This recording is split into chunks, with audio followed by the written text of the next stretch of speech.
Hi there, I'm Elizabeth Hines from OurPaleoFamily.com, and we have made it to Whole 30 Day 21. And I can't wait to tell you we've made it to Whole 30 Day 30. But we're not there yet. We got a whole nother week to go. Day 21. Now, Day 21 feels pretty good. And you know what? I keep thinking or telling myself as I have been going through this day, you know, if I had chosen to do the 21-day sugar detox instead of the Whole 30, I would be done. But oh no, I had to go be an overachiever and choose the Whole 30 and have to go a whole extra week. But I have to say that I think the Whole 30 was a good choice. With no knock to Diane Sanfilippo, who created the 21-day sugar detox, because I'm a big fan.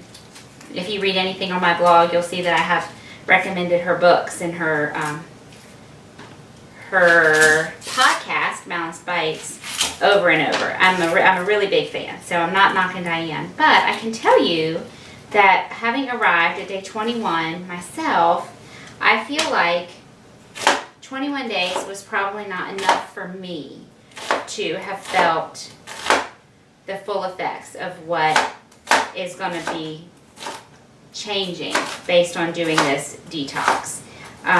It was really slow to come on, and I have to say it wasn't until just a couple days ago, like around day 19, that I felt, ooh, I have more energy, I have some of that clear-headedness. And you know, there are other things that I didn't think about that now that I think about them, I think have improved. And maybe they had improved earlier on, because it's like, when pain is not there, do you think about it? And so I have this arthritis pain in my feet that's pretty severe. And, you know, if we are on a camping trip where we're doing a lot of hiking, it's ever present in my mind because they're hurting constantly. And I don't know, like I said, I just thought of it a couple days ago.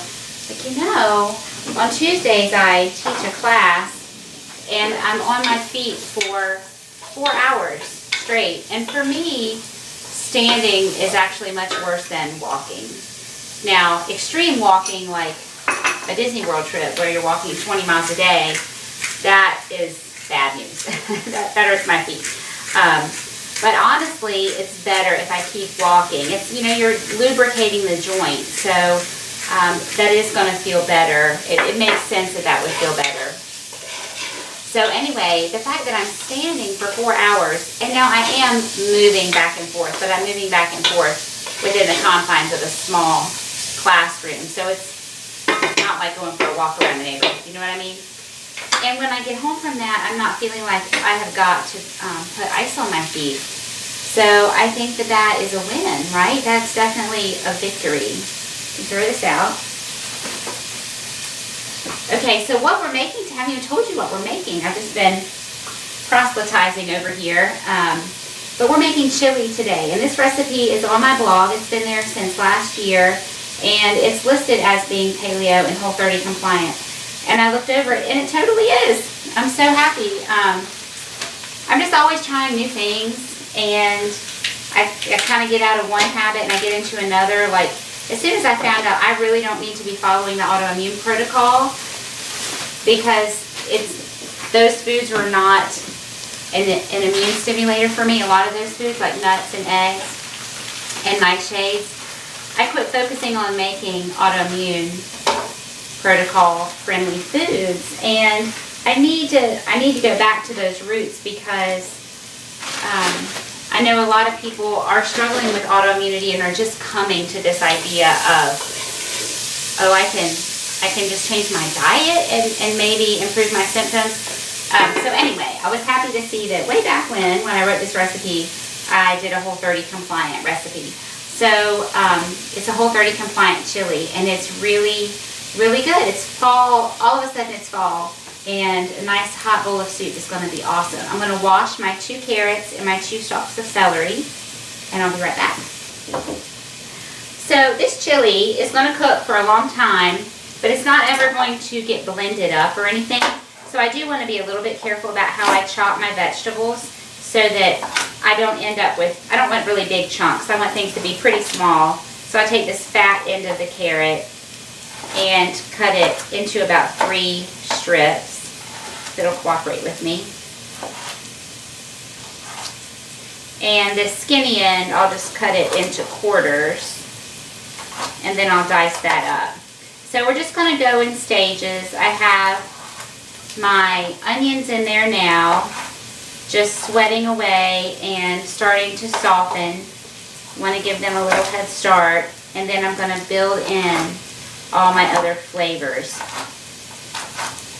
Which I wrote this up in the blog because I have to give credit where credit is due for this recipe.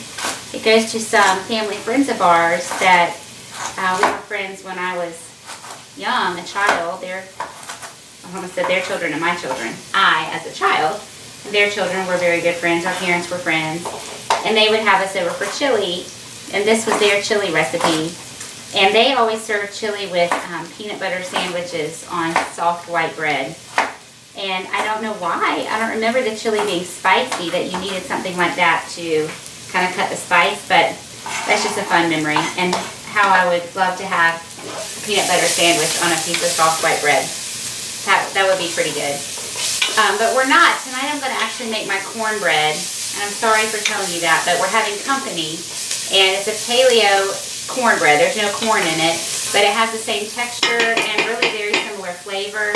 And it's really good. And I'm making it for my company, and I will not be eating any. My kids and my husband will eat it, but I will not have any tonight. But we're close enough to Thanksgiving that I seriously doubt we'll eat the whole batch. And so I always just need a little bit of cornbread for Thanksgiving to go in the dressing. And so I'll just freeze the leftover cornbread, and it will last the 6 or 7 weeks in the freezer really well to get us to Thanksgiving. And then I'll already have my cornbread made. And I will have been thinking really far ahead, which is amazing. So I'm letting my recipe says to let the onions go for, it says add the onions, the celery, and the carrots all at the same time. Usually I do the onions first, so and go my carrots. With a soup like this, or a stew really, that's going to cook for a very long time, doesn't matter quite as much, but I'm just so in the habit of giving my onions a real head start. But apparently I determined that it wasn't necessary on this recipe. So you can just get all these hard veggies in the pan and let them start cooking away. And we are going to add a little bit of sweetness to our chili, and that's going to come, besides just the tomatoes, the natural sweetness and all these other vegetables, the sweetness is going to come from 8 dates. I don't know if I'm saying this right, but I say medjool dates. Just a big date that doesn't have any sugar on it. It's just a date. That's what you want. And I'm going to chop those up, and we'll put them in, and they'll get nice and soft and blend right in with the soup, and just add a nice subtle sweetness. So I'm a teeny bit OCD. If you haven't noticed, it drives me crazy to have a mess when I'm cooking. So like I put the vegetables in and one fell out, I can't deal with that. I gotta put it in the pot. Or if I'm putting something in the trash and I miss the trash can that lands on the floor, absolutely drives me nuts. I have to deal with that. I know Rachel Ray on her first cooking show, excuse me, always had that trash bowl on the counter, which certainly would be easier to have your trash bowl on the counter, but I don't like the way that looks. So I don't want you having to look at all the trash. So I put it on the floor. You just have to deal with me bending over to put it in there. Okay, so I get those in, and then as they're cooking, I'm going to slice up my mushrooms and my garlic. So I have an 8-ounce package here of these Baby Bellas or creminis. They're the same thing. And honestly, if they're not dirty, I don't wash them. But if they are dirty, obviously I wash them. Sometimes there's just one little piece of dirt and I can rub it off. And sometimes they're just completely filthy. So just take a look at your mushrooms. That one's pretty dirty. Yeah, these guys are dirty. So they're gonna get a little bath real quick.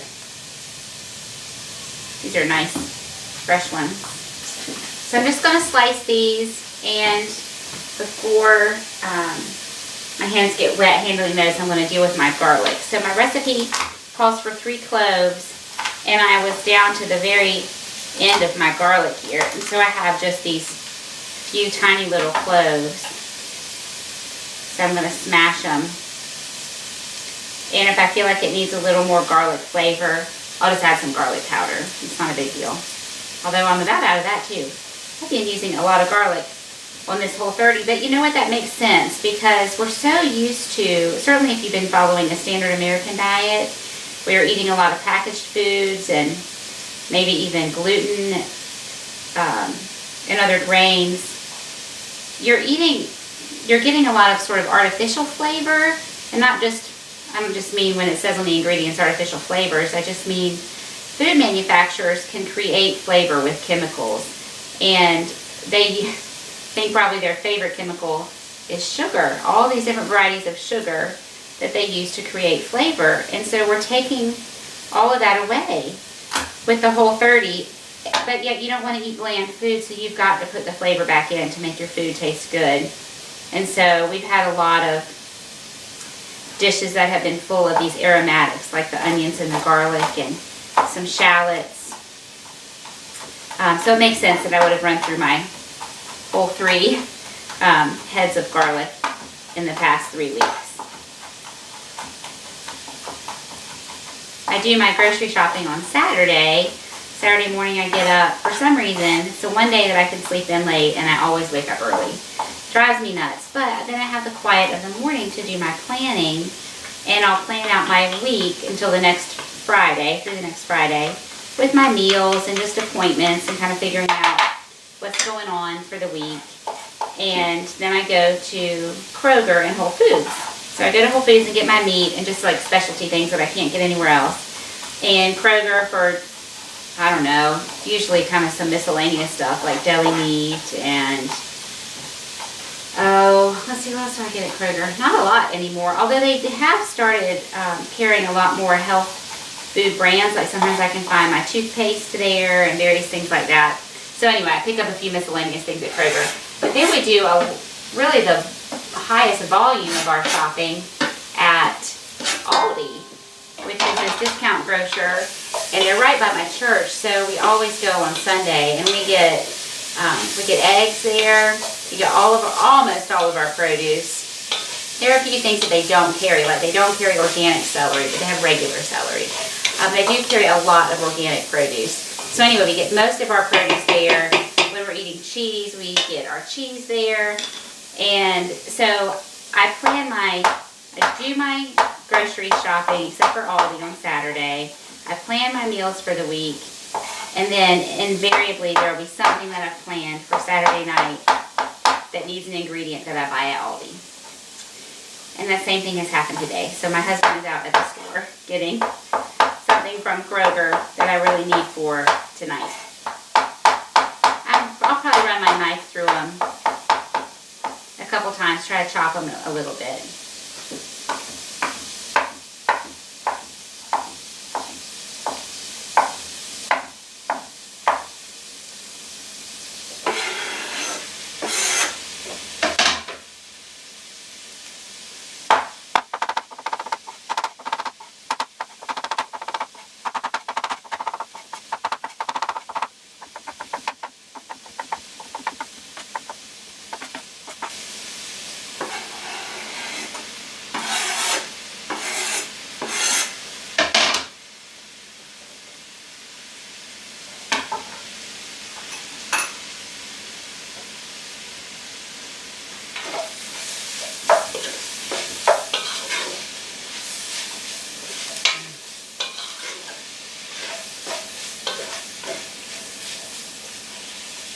Okay, so at this point, I'm just letting these vegetables cook, and I'm going to go ahead and add my ground beef and let the beef and the vegetables just brown together. So I have 2 pounds of grass-fed ground beef. That's one of the great benefits of using grass-fed beef, is that even though this looks like it has a decent amount of fat in it, it looks pretty marbled. I mean, this is ground beef, but it's pretty lean. There won't be a lot of fat left, so I won't feel like I need to strain this out. If I weren't using grass-fed and I wasn't using super lean ground beef, I would cook my ground beef in a separate pan, because at this point, with all those vegetables in there, it would just be a pain in the neck to strain the fat off of that. So I would just cook it separately and save yourself some trouble. But this won't be very fatty, so I'm just going to throw it all in there. Okay, with the addition of all that meat, I definitely need some more salt and pepper. So I'm just adding 1/8 of a teaspoon at a time. By the way, if it looks like I'm bleeding, I'm not. I painted my front door today. It is fall, as I said, and I think this is perfectly normal. My husband thinks it's crazy, but I paint the door twice a year. So in the spring, I painted this pretty sort of teal blue color, and that looks lovely all spring and summer. And in the fall, I paint it like a cranberry red, and that looks lovely. And I am not ashamed of it or embarrassed about it. I've had the same little quart of paint that I've been using for, I think, 3 years, and it doesn't take that much paint, it doesn't take that much time, and it makes me really happy. So I turned my door red for fall today, and it will look beautiful at Christmas with my wreath on the door. Both colors go nicely with my house. We're not having to repaint the whole house, we're just painting the door. So anyway, I always feel like I do a good job of getting the paint off, and then I find I have like a big streak of it on my face or the back of my arm or something. So I'm not bleeding, I am just painted today. So this will take a little while to sort of work it down. I'm starting my chili. I started about 3, and we're going to eat dinner at 6. So let's talk about the Instant Pot for just a second. I just got to pull this in. You could certainly make this in the Instant Pot. I would not recommend doing all of these steps of the browning, the meat, and the vegetables, because it's a lot of volume and it takes a little while, and I just think it would be a pain to be reaching down in there. Now if you wanted to make a chili that used like a cut of steak, like some sort of roast, you know, where with that kind of recipe you would just be browning your vegetables, and then you'd be adding in your stew meat and all your flavorings. But what I have found, and I've made a lot of things in my Instant Pot, and a lot of things I really love in there, but something like this chili or spaghetti sauce, or in the first week I made Grandma's beef tips, even that, I prefer to make it in this big heavy cast iron Dutch oven and get everything cooked, you know, started on the stove, and then either put it in the oven at like 250 for several hours, or put it on my lowest burner at the lowest temperature, you know, way down low, just so it's barely simmering, and cook it that way, because I think there's a richness and a depth of flavor that comes through that cooking process that you do not get with the Instant Pot. The Instant Pot will cook your food quickly, and that is very valuable in a lot of instances. But sometimes speed is not everything, and you want that really slow cooked taste. And with like a pot roast or the carnitas with the pork roast, it's great in the Instant Pot. I mean, it's really the ideal way to cook those foods. But the beef stew, the beef tips, this kind of soup, I really don't prefer it in the Instant Pot. You certainly could make it that way, but I don't think it's the best. I wouldn't recommend it. And everybody has a big pot, and I think everybody has a stove. Even if you live in a tent and you have a camping stove, you have a stove.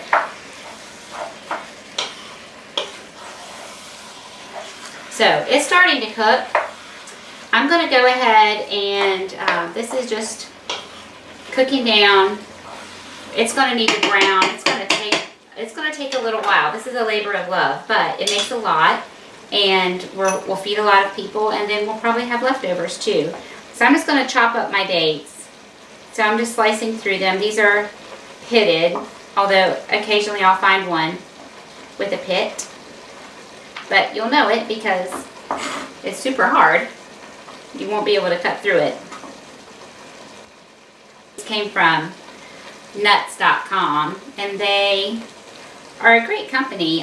So I sell some paleo cookies locally here. I would ship them to you as well, but I primarily sell them locally, and so I need a lot of nuts and dates actually for my recipes, and I really like nuts.com. I think they're just kind of funny. Their packaging cracks me up. They have these funny little nuts and sayings on their packages, and the products are really good. And if you're going to use a good enough volume, they're a good price. If you're just going to use a little bit, I think you could probably find them locally cheaper. But if you just prefer to do all your shopping online and you want a good product, I really like them. I buy walnuts and pecans and my dates from them.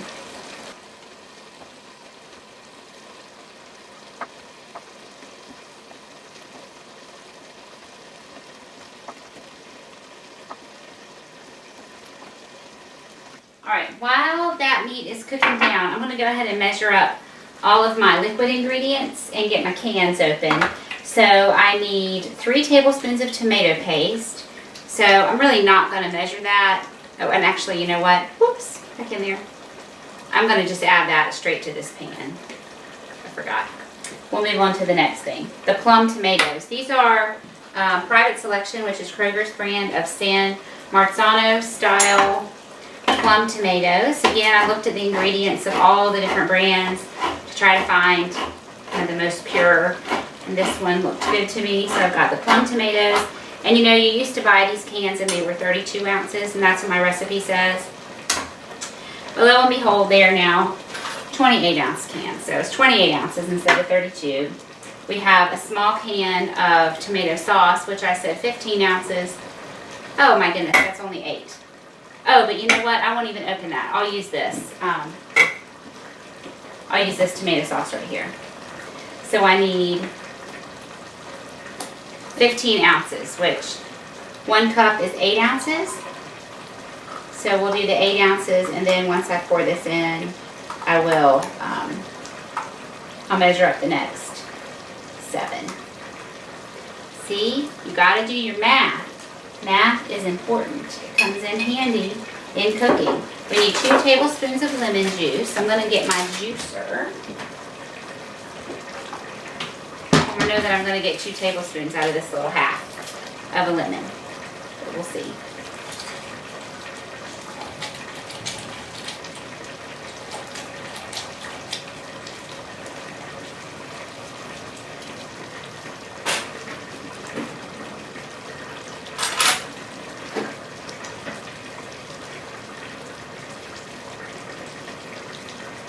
Oh dear, not even one. I always have a ton of half lemons in my fridge from just using a little bit in a recipe. This one I took all the zest off of. I love this cheap little juicer. I know there are much fancier versions, but this one works great. It was super inexpensive, small, fit in my cupboard. I love it. We wanted 2 tablespoons of lemon juice. There we go. There's a little bit more in there, and I'll put that in my water.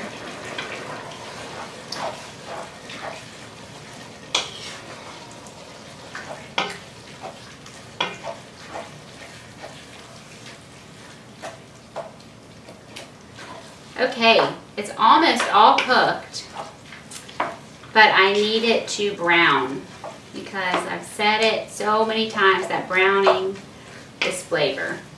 So we're going to just let it keep cooking. There's a lot of moisture in there from the vegetables and from the meat. And I want some of that to cook out. So I don't need this anymore. I got out this mayonnaise to show you. So I've talked about Thrive Market before.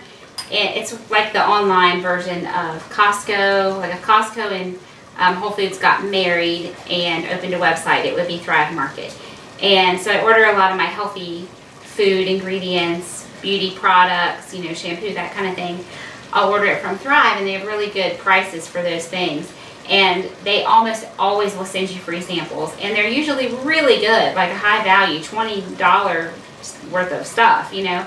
I just got a box yesterday, and it came with 2 packages of these coconut wraps, which are simply coconut meat that are somehow magically turned into a wrap. You can put lunch meat in it and vegetables and roll it up, and they do taste like coconut. They're made of coconut meat, but they're amazing if you haven't had a sandwich in a while.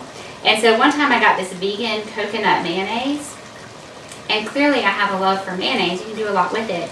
So I was really excited. If for nothing else, this is a lovely glass jar. It's a great size jar. This mayonnaise is awful. I hate this mayonnaise. I've tried to do a lot of things with it, and I just can't take it. So if you're a vegan and you need mayonnaise, then you could give this one a try. But it definitely has a coconut flavor that I do not care for. So this is going in the trash, but I'm keeping the jar because I need it for all my little sauces and things. It's perfect to store in my fridge. So I don't know if that's not a very good endorsement, but it is an endorsement of Thrive Market. They are awesome, and I love how they send me stuff. I would have never bought this, so I was happy to try it. And I personally just didn't care for it, but if you're a vegan, you might really love it. Or if you just love coconut, you might love it. So it'll be worth a try. It definitely has pure, good ingredients. So I just saw that in the fridge. I was kind of cleaning out, and I set that out to show you.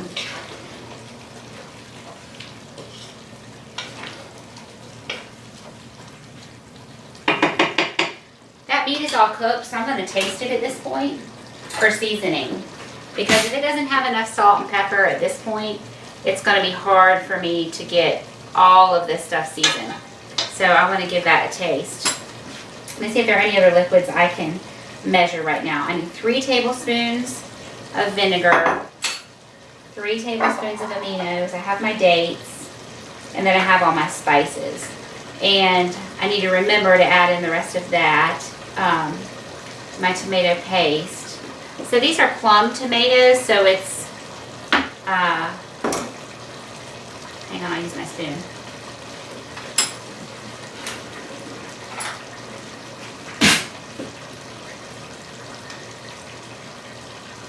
Whole tomatoes in here. They have great flavor, so I wanted to use them. But I don't want them to be whole in my finished chili. So I'm just going to cut them up with my kitchen scissors. So I'll just kind of, they'll just bob around in here. They'll kind of stir around. And I'll at least get the top layer snipped up really well. I don't know why I was cutting with my left hand.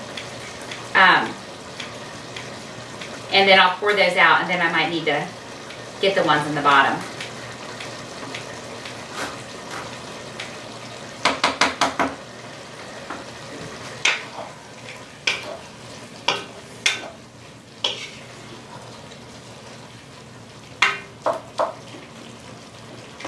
Okay, we're just waiting for that to brown. It'll take a little while, 10 or 15 minutes. So we're finally starting to get some brown in here. Had to get some of that water to evaporate so we can start to get some browning, and that is happening. So I'm going to make a little well in the center and scoop my meat and veggies to the side. And now I'm going to squirt in the 3 tablespoons of tomato paste, approximate tablespoons. Just make a little pile, 3 little piles. It looks like a tablespoon sized pile. And kind of stir that in that little well. Let that go for a minute, and then I'll incorporate it with the rest. And then I'm going to still let it brown for a few minutes before I add all the rest of my liquid. But I can at this point add my spices because they're dry, so that's no problem. Oops. I switched over to my cornbread recipe so I could look that up. So I'm going to go ahead and add some more black pepper just because it takes a while to grind this pepper. I was trying to be fancy. Got my pepper grinder. Okay, I'm going to hold off on more salt until I taste it and I get all these other ingredients added. I have smoked paprika. My recipe is called for just a dash. So just a little bit of that. not even an eighth of a teaspoon. Chili powder. So this is chili. You would think that I would add a good amount of chili powder, but not, because I want to be able to enjoy eating it. So I just sprinkled a little bit in, and if I need to go back and add some more, I'm happy to add some more later if it's needed, but you cannot take it out very easily. The best way I have found, if you have something that's too spicy, is to add some butter to it. And I can't add butter, right? So I've just got to go easy. But you can reserve that trick for some other time when you're not on the Whole30. Should you get something a little too spicy. A little bit of dairy.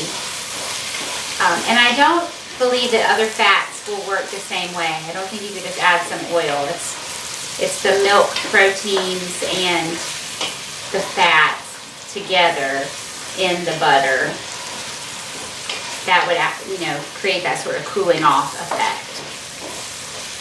Okay, we're getting a nice little browning there in the bottom.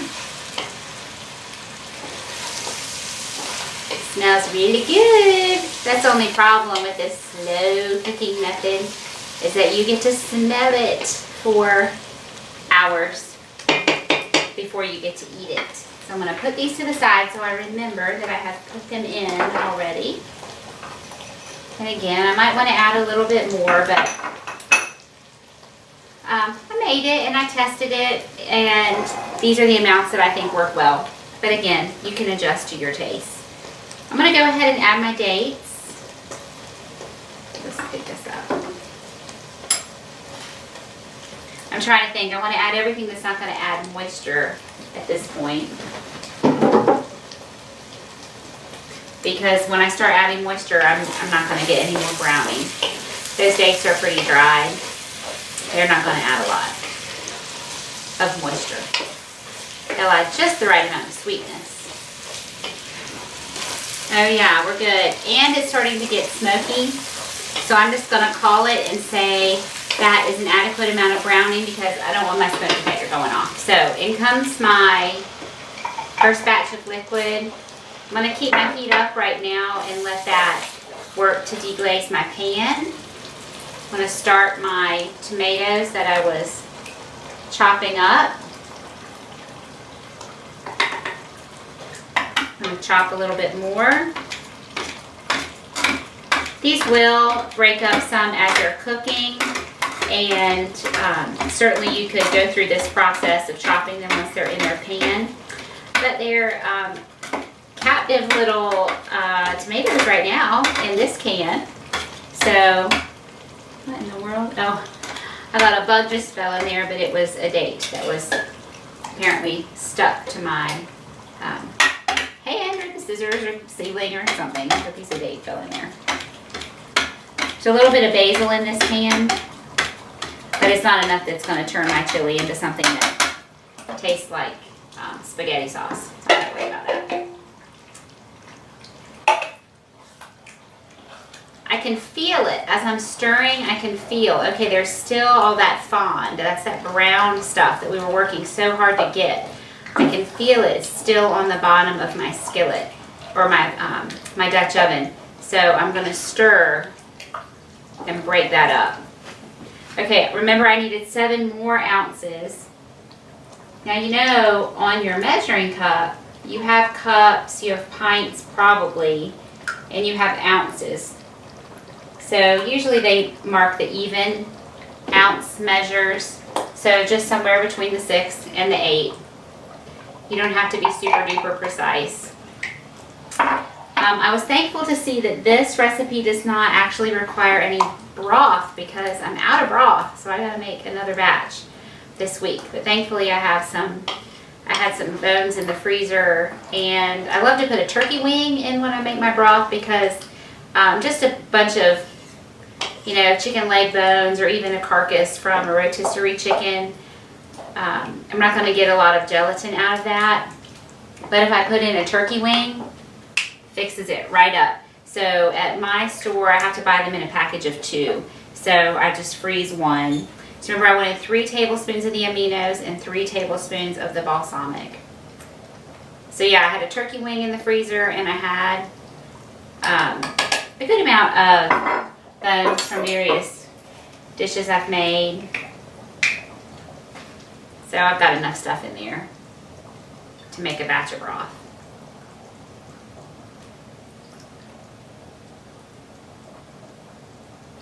Tablespoons of that.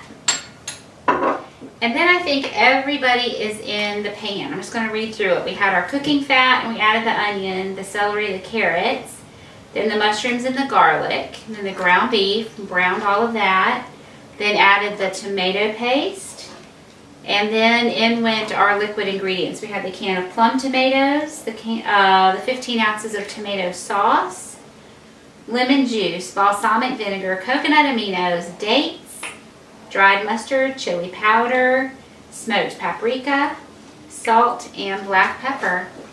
And that is all she wrote. It has to just simmer and simmer and simmer until we're ready to eat. We've got about 2 more hours until dinner time. And I am going to give it just a little taste. This is the one I used for my tomato, right? Just a little bitty taste to see if I think it needs some more of my spices.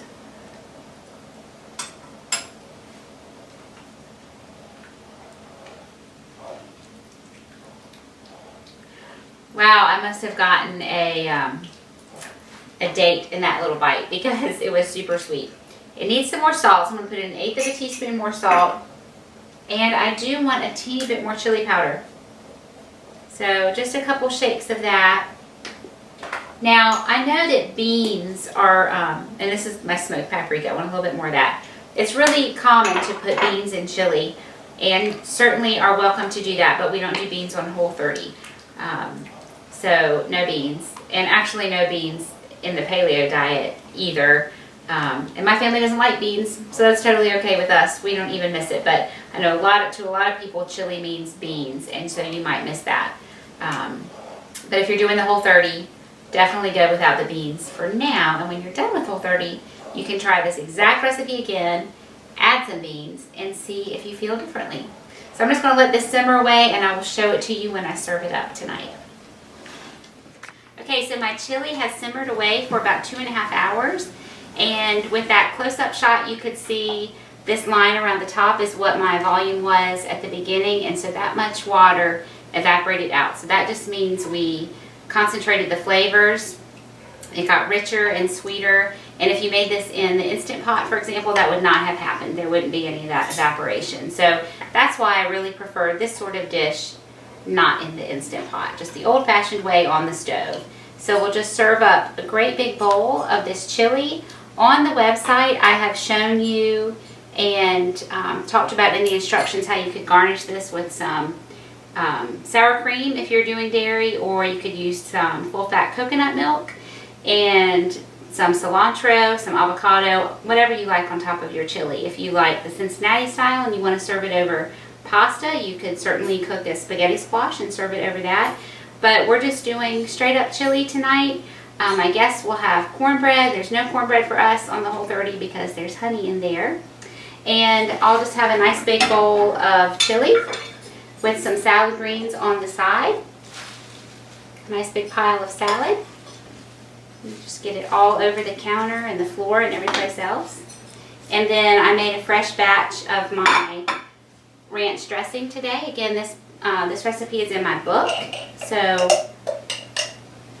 this ranch, actually, a little bit of this would be really good drizzled on top of the chili. And there we go. Whole30 day 21 dinner is chili and salad. That's it. See you tomorrow.